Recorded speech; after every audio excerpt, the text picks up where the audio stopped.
Marie Wilks is driving home with her young sister and her son through rural England when suddenly her car breaks down. It's the middle of the day, there are hundreds of cars passing by, so how could she vanish into thin air? My name is Nick, this is Crime Dog. Marie Wilks, 22 years old and pregnant, is driving to her parents' home in Worcester, accompanied by her 11-year-old sister Georgina and her 1-year-old son Mark. They are returning from a visit to a territorial army camp in the village of Simmons Yat, nestled in the picturesque Wye Valley. At the camp they had all spent some quality time with Marie's husband, who served there as an instructor. And Marie, having recently obtained her driver's license, had no intention of using the motorway, thus she stuck to the winding country roads on her way home. However, circumstances take an unexpected turn. She doesn't know these roads very well and soon finds herself lost and confused. With no alternative, she has no choice but to take the motorway, a decision which would have tragic consequences. As she tentatively makes her way along the motorway, she curses her bad luck as her Morris Minor suddenly breaks down. She pulls into the hard shoulder and makes the decision to leave her son and her sister in the car, while she walks the short distance to the emergency phone box. From there, she makes a distress call to the West Mercia police force, explaining her predicament. She asks the operator to call her father, Terry Goff, on the home landline and ask him to pick her up. She emphasises that she is 7 months pregnant and has 2 children with her. The time is 7:37 PM, and on receiving Marie's call, they put her on hold in an attempt to make contact with her family. No luck though. They learn that the family car was being used by Mr. Goff, who'd gone away on a fishing trip. On finishing the call to the family at 7:41 PM, police attempt to re-establish contact with Marie, only to be greeted by the eerie sound of passing cars on the bustling road. Undeterred, they try again at 7:44, but there is still no response. As this is all taking place, a police car is leaving a nearby service station and notices a young girl walking alone along the side of the road. It's Marie's sister, Georgina. She's carrying her baby nephew in her arms and is desperately searching for her sister. Marie is nowhere to be seen. Simultaneously, the police operator contacts a breakdown service, urgently requesting assistance for Marie's car. The officer who encounters Georgina and the baby broadcasts a radio message, alerting colleagues that Marie is missing. As more police personnel arrive at the scene to initiate a search, they discover an abandoned car and a phone receiver hanging by its cord. By 10 minutes past 8, a police helicopter equipped with thermal imaging technology is scrambled to search the surrounding area. However, it was particularly hot that day, which distorted the imagery, yielding no results. At the same time, tracker dogs and 50 officers join in the hunt on the ground in the search for Marie. As dawn breaks, there is still no sign. Detectives search the area from where she made the call and worryingly find spots of blood on and around the telephone. The chilling realization sinks in that maybe something terrible has happened here.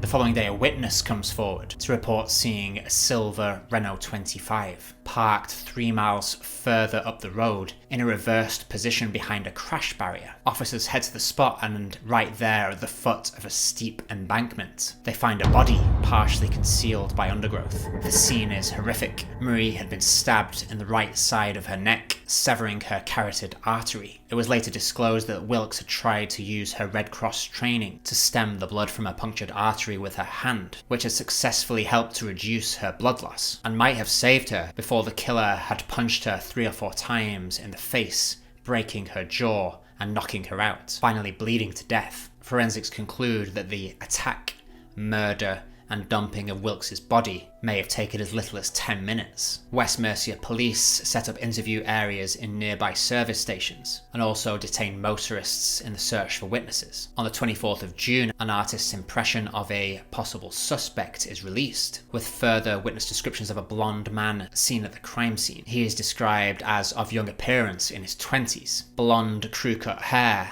with possible yellow or orange highlights. He has pale skin and a long, sharp nose. This man had been seen driving his silver grey car onto the hard shoulder next to Wilkes' car, and a similarly described man had been seen by witnesses near Wilkes at the emergency telephone. Several witnesses corroborate the sighting, and the artist's impression leads to a breakthrough. Edward Owen Browning, a 32-year-old ex-soldier, is arrested at a social club in Pentrey, South Wales, where he worked as a doorman. The tip-off comes from a friend and fellow bouncer who identified Browning, having seen the artist's impression. He was married and expecting a baby with his wife Julie, although it's believed he was cheating on her at the time. This was his second marriage, notably his first having broken up because of his violent nature. He had a reputation for mindless, random acts of violence, and he already had a criminal record, including 2 convictions for assault. He'd only recently been released from prison in 1986, having served a 7-year sentence for aggravated burglary. When they search his home, police find a revolver buried in the garden and a butterfly knife, the blade a match for the one used to murder Marie. He'd also allegedly chased 2 policemen with a samurai sword. This guy just sounds like the perfect gentleman. Further investigations reveal that on the evening of the murder, Browning was travelling from his home in the Rhondda Valley, South Wales, all the way up to Scotland after having a heated argument with his wife. This places him in the vicinity of the crime scene, as he likely would have taken the same stretch of motorway, heading northeast towards the Scotland-bound M6. Their theory is that Browning had spotted the vulnerable Wilks by the side of the road, and still filled with rage had stopped and attacked her. When he had seen that she was heavily pregnant, it may have reminded him of the tempestuous relationship he had with his own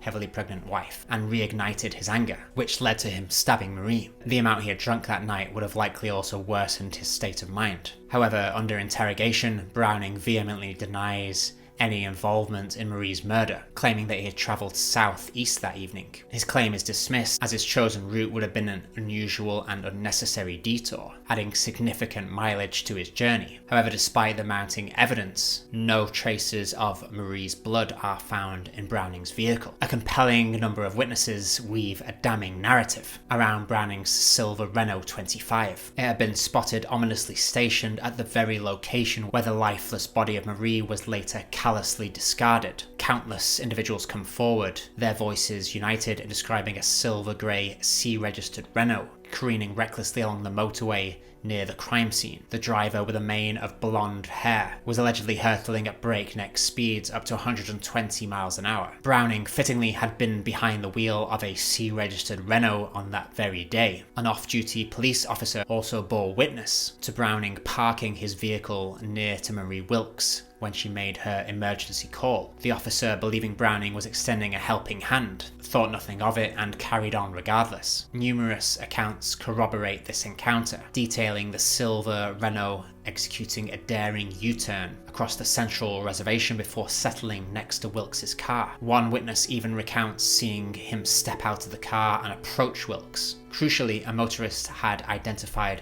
the first 2 letters of the number plate, which was a match for Browning's vehicle. Police methodically eliminate the 479 other drivers traversing the country in a silver grey Renault with the same initial letters on their plates. It's enough for detectives, and Browning is officially charged with murder. His trial commencing on October the 3rd, 1988, at Shrewsbury Crown Court. The jury was not privy to Browning's prior convictions for assault or aggravated burglary, since laws at the time prevented prior criminal convictions being disclosed in court. The defence argued that Browning had not even been on that motorway on the 18th of June 1988. Browning himself said that he had crossed the Severn Bridge, taking a completely different route. However, the prosecution point out that the security cameras on the bridge did not pick up Browning's car that day. Browning's own father also testifies against him, stating his son had called him to ask him the best route to Scotland, and he told him to take the route which would have taken him directly past Marie. It was also discovered that Browning had written down his route, which included that motorway. It would seem that he was lying. To observers, the one weak point in the prosecution's case appeared to be that Browning's clothes, the same ones that he wore throughout the journey, did not have any blood on them, despite Marie having suffered massive injuries, particularly the stab wound to her neck. Despite these doubts, after 7 days, Browning is found guilty and receives a minimum sentence of 25 years in prison. There were cheers and applause from the public gallery when the sentence was announced. Case closed, maybe?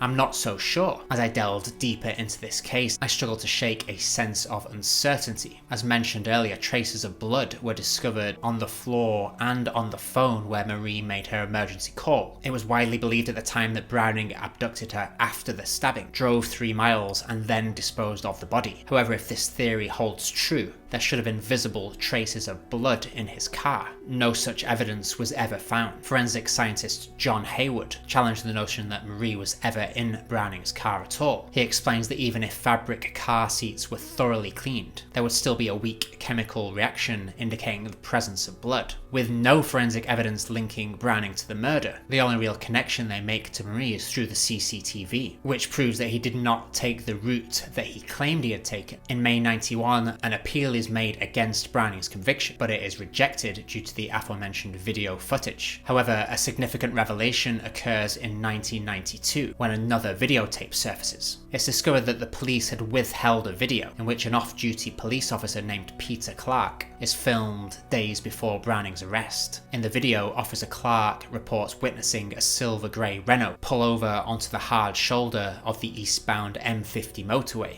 on the evening of Saturday, June the 18th. However, his recollections become hazy beyond that point, prompting the police to subject him to hypnosis 4 days before Browning's arrest, hoping to retrieve hidden memories from that day. The hypnosis session is recorded on video as Clark describes a silver grey, non-metallic, non-hatchback Renault with chrome bumpers and the registration number C856HFK. However, Edward Browning's car is a hatchback Renault with plastic bumpers and the registration number C754VAD. The Independent newspaper alleges Clark altered his testimony during the trial, changing his recollection of the number plates to be closer to Browning's vehicle. It would appear police also failed to disclose a statement from another witness regarding the car. The statement made no mention of a C registration, given the conviction was based largely on CCTV and witness sightings. Had all the evidence been presented and the inconsistencies highlighted, the jury might have reached a different verdict. As a result, a court appeal in May 94 determines that the conviction is unsafe, leading to Browning's release. Disciplinary proceedings commence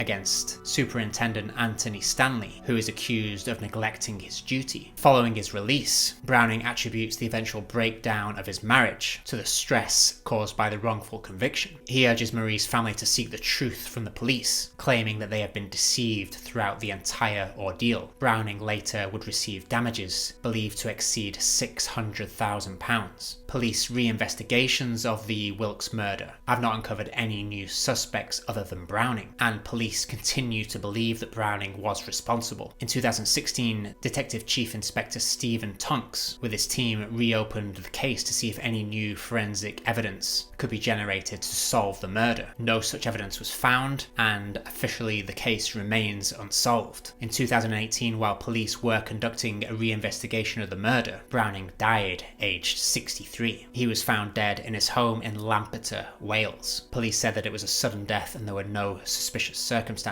The murder of Marie Wilks produced outrage at the death of a young mother, struck fear into lone female motorists, embarrassment and frustration for the West Mercia police force, whose tactics and procedures were found to be deficient, and brought attention to crimes against pregnant women. Another shocking aspect of the case was that 11-year-old Georgina was seen walking down the side of the motorway, carrying her baby nephew, looking for her sister, and not one person stopped to help her. Please let me know in the comments if you think Browning was guilty, or did the police just manage to force through a conviction with no other suspects on the horizon? If you enjoyed this video, feel free to subscribe and activate notifications so as to keep up to date with our new releases. Until next time, stay safe. Crime Dog out.